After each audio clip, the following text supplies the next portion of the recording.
Quiero aprovechar esta oportunidad para compartir con ustedes una pequeña reseña del movimiento evangélico pentecostal que nace en Estados Unidos con gran influencia de la iglesia evangélica italiana. Pero antes que introducirme en el movimiento evangélico pentecostal concretamente, me gustaría observar lo que dice nuestro libro sagrado, que es la Biblia, la palabra de Dios. Aquí hay un personaje que organizó la iglesia cristiana neotestamentaria y fue nada más ni nada menos que el apóstol San Pablo, el apóstol Pablo, como lo mencionamos y nombramos los evangélicos, y él organiza las diferentes congregaciones y lo podemos ver a través de las epístolas paulinas. Yo simplemente rescato un pasaje del libro de Efesios, de la carta que escribe el apóstol a los creyentes que vivían en Éfeso, y en el capítulo 1 de esta carta, de esta epístola, dice en el versículo 4 que según nos escogió en él antes de la fundación del mundo, para que fuésemos santos y sin mancha delante de él, en amor habiéndonos predestinado para ser adoptados hijos suyos por medio de Jesucristo, según el puro afecto de su voluntad, para alabanza de la gloria de su gracia, con la cual nos hizo aceptos en el amado. A continuación, en el versículo 12 dice, a fin de que seamos para alabanza de su gloria, nosotros, los que primeramente esperábamos en Cristo. Y aquí está la síntesis del propósito que tiene la iglesia, que tiene en este caso el movimiento evangélico pentecostal, que son tres. La iglesia tiene un compromiso en primer término con Dios, con el mundo y con los creyentes. Y esta es un poco la tarea que la Biblia le encomienda. El primer punto, cuando digo el compromiso que tiene la iglesia con Dios, es que Dios nos escogió, dice este libro, para la alabanza de su gloria y la alabanza de su gloriosa gracia que nos concedió en su amado. Entonces aquí hay, y aparece en este texto, el llamado más alto, más sublime que tiene la iglesia, que tienen los hombres y mujeres que la conforman, que es adorar a Dios, exaltar su nombre y proclamar la grandeza de Dios en toda la tierra. Esto es de fundamental importancia porque está hablando que hay un propósito primigenio que es la adoración. Y la adoración tiene tres niveles o tres expresiones. La expresión física, que está por medio del canto, de la alabanza, si se quiere, de las danzas, de la manifestación, de batir palmas, alzar las manos. Todo esto tiene que ver con una expresión física de la adoración. Por otra parte, en la vida cotidiana debe haber en el hombre y en la mujer que cree una obediencia a Dios, una obediencia y sujeción a su palabra, que esto va a transmitir la vida interior del creyente. En tercer punto, y esto ya me tengo que remitir a otra carta del apóstol Pablo, que es la carta a los romanos. Allí en el capítulo 12 de Romanos hay una expresión que me gusta mucho y dice, así que, hermanos, esta es la expresión que utiliza el apóstol Pablo a los hermanos que estaban viviendo en Roma. Dice, os ruego por las misericordias de Dios que presentéis vuestros cuerpos en sacrificio vivo, santo, agradable a Dios, que es vuestro culto racional. Y esto es el sacrificio que el hombre y la mujer que cree le debe expresar a Dios. Y esto no nace con el movimiento pentecostal, esto nace con la misma palabra neotestamentaria que registra la Biblia y es la palabra de Dios. Ahora, el segundo término que me parece, o la segunda acción, el segundo propósito que tiene la Iglesia, es edificar a los creyentes. Nosotros hablamos habitualmente de crecimiento espiritual. Y esto también, volviendo al libro anterior que leíamos allí en Efesios, aparece los 5 dedos de la mano. Dice en Efesios capítulo 4, versículo 11, y Él mismo constituyó a unos apóstoles, a otros profetas, a otros evangelistas, a otros pastores y maestros. Aquí me encuentro con los dones espirituales, con los ministerios de Jesucristo que le da a la Iglesia. Dice, a fin, versículo 12 del capítulo 4, de perfeccionar a los santos para la obra del ministerio, para la edificación del cuerpo de Cristo. Entonces, aquí me encuentro con algo importantísimo, fundamental, que es justamente la construcción de este templo espiritual, que es el cuerpo místico de Cristo, que es nada más ni nada menos que la Iglesia.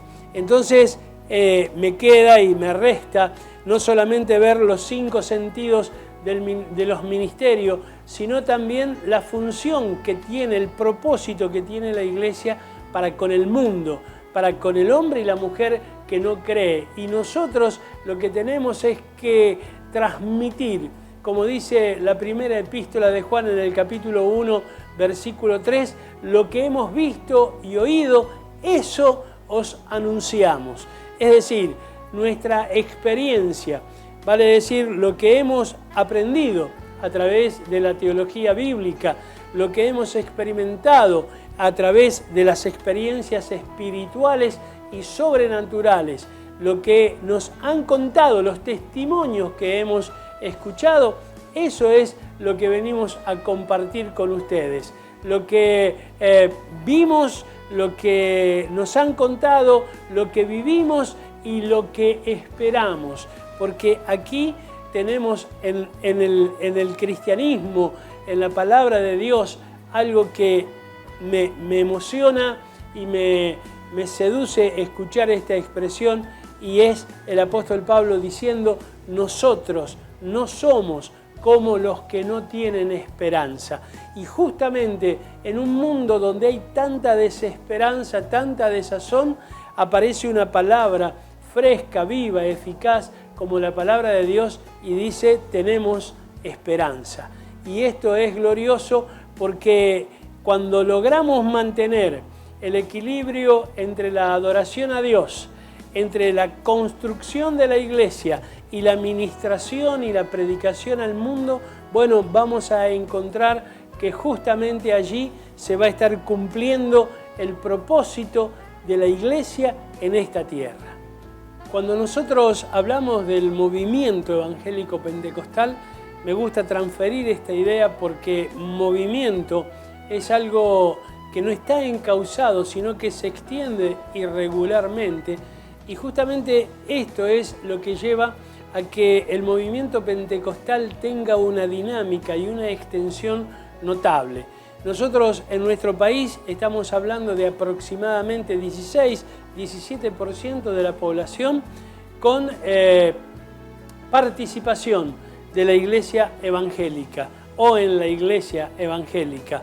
Y aquí tengo que remitirme y hacer un poquitito de historia con un personaje que nació en el año 1873. Se llamó William Durham.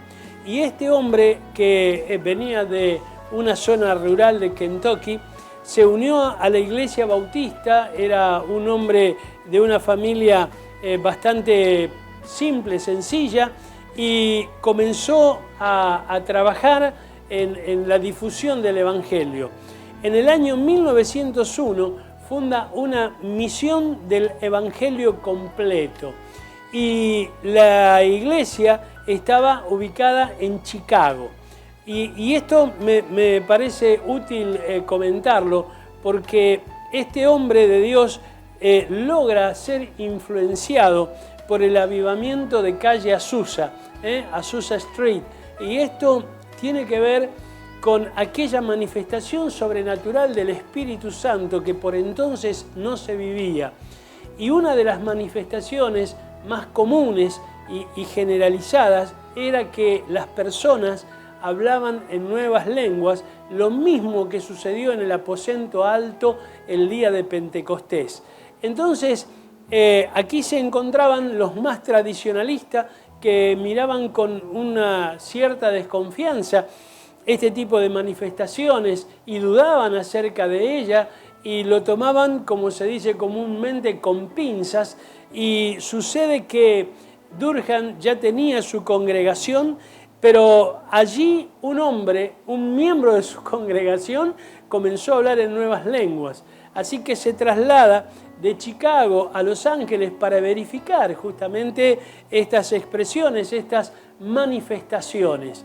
Y resulta que adhiere justamente al bautismo del Espíritu Santo, tal cual lo denomina la Biblia, a la llenura, a la manifestación del don de lenguas. Y este hombre viene con esa experiencia nuevamente a Chicago y comienza a difundir esta manifestación con sus líderes, con sus discípulos.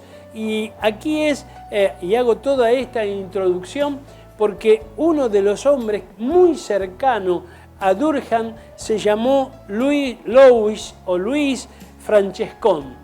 Y este hombre es el que predicó entre los italianos en América del Norte y vengo trayendo este hilo porque quiero llegar a contarles que yo pertenezco a la iglesia evangélica pentecostal que tiene raíces italianas.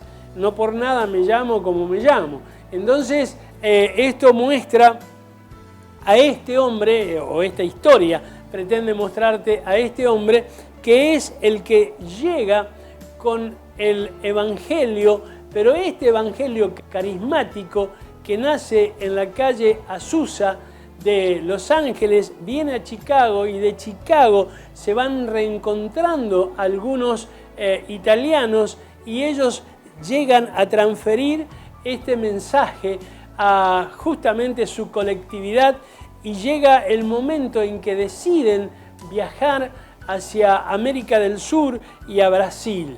Ahora bien, Luis Francescon, Giacomo Lombardi, Lucia Mena fueron los que llegaron a Sudamérica predicando justamente este evangelio acompañado de esta manifestación y allá por el año 1909 recalan en la provincia, en el puerto de Buenos Aires.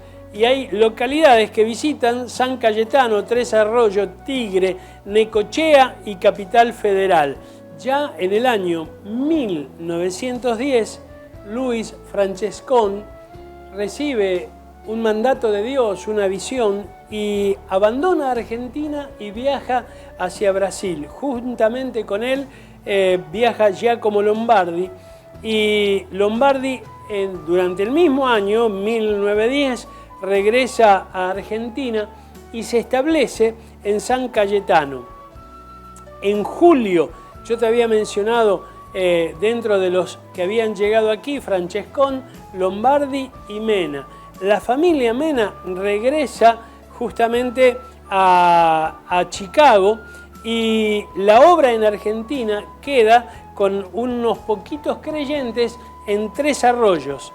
Así que tanto los hermanos de Tres Arroyos, de San Cayetano, siguieron difundiendo el evangelio y este movimiento, y así de esa manera reciben el testimonio en Buenos Aires.